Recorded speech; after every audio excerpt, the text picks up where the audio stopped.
My name is Heather Plett.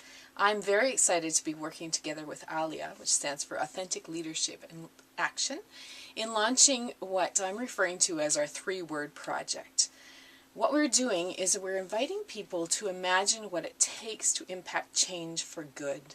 Change for good is the first 3 words, but what we'd like to do is invite you to consider what are the 3 words that right now are sitting with you, that are in your heart, that you think we could all use more of, or that we should all commit to more of in order to impact change for good in the world.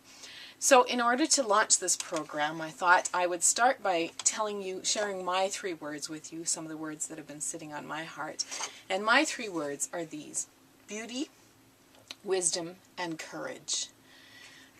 Now, what do those words represent for me? Well, beauty, first of all, I believe in beauty. It seems like a simple statement, but it's a very big statement for me. I believe that we need to pursue more beauty in the world. I believe that we need to honor the beauty we see in ourselves and each other. I believe that we must fight for the beauty we see in Mother Earth and protect that beauty.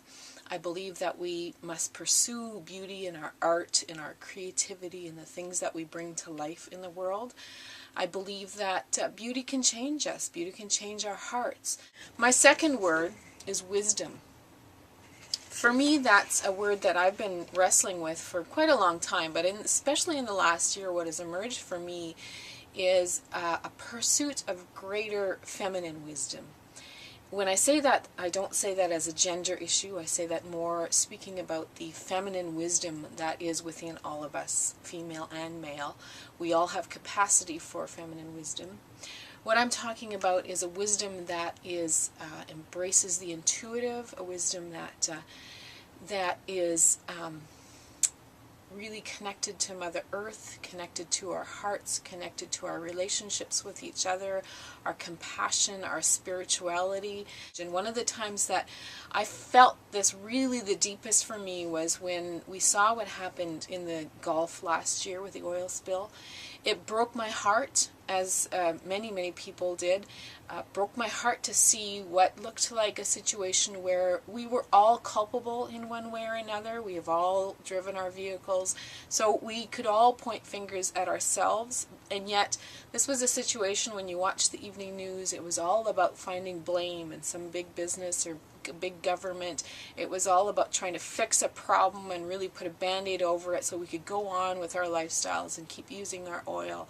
What was missing was really sitting with the wisdom of what we could learn in those moments, sitting with the wisdom of Mother Earth, really sitting in lament with Mother Earth of what we had done to the shores of the Gulf and the creatures living there. And it just felt like there was such a huge gap in the way that we approach some of these situations, that we need to find that wisdom, the wisdom of the native people from that area, the wisdom of the children, the animals, etc. My third word is courage.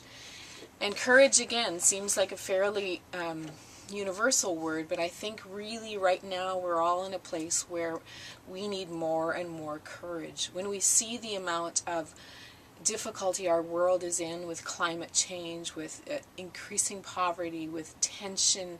Right now, as I record this, significant things are happening in the Middle East with changes in government to Tunisia, Egypt. And I think of the people that are standing in those protests, people that have required every ounce of their courage to stand up and say, this is not right.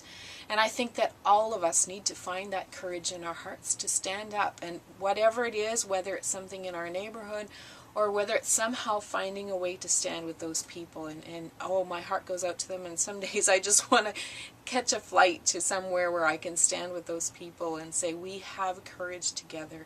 And I think that is a really, really important thing for us all to embrace more of. Sometimes it's just saying no to really, really small injustices that we see every day in our neighborhood and our families. Sometimes it's just those little courageous acts that help us move one step further to having positive change. So those are my 3 words. I thank you for spending some time with me, and I hope that you will consider what are your 3 words that you can imagine will help impact change for good.